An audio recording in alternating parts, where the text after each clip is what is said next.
আতিউর রাসূলা, তোমরা আমার রাসূলের গোলামি করো। ওয়া উলিল আমরি মিনকুম, আউলিয়া আল্লাহ ওয়ালাদের রাসূলের গোলামি, আউলিয়া আল্লাহ ওয়ালাদের রাসূলের গোলামি, রাসূলের গোলামি, রাসূলের গোলামি, আল্লাহর গোলামি। সুবহানাল্লাহ। কোরআন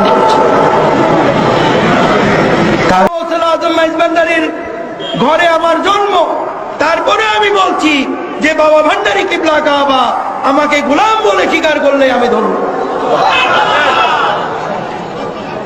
কারণ মাইজ ভান্ডারী যদি আমাকে গোলাম বলে স্বীকার করে তাহলে রসুল আমাকে গোলাম বলে স্বীকৃতি দেয়। রসুল যদি গোলাম বলে স্বীকৃতি দেয় তাহলে আমরা আল্লাহর গোলাম হয়ে যাব। সুবহানাল্লাহ। বলে এটা আপনি এই ফতোয়াটা পাইলেন কই? এই ফতোয়াটা আল্লাহ দিয়েছে কোরআন শরীফে।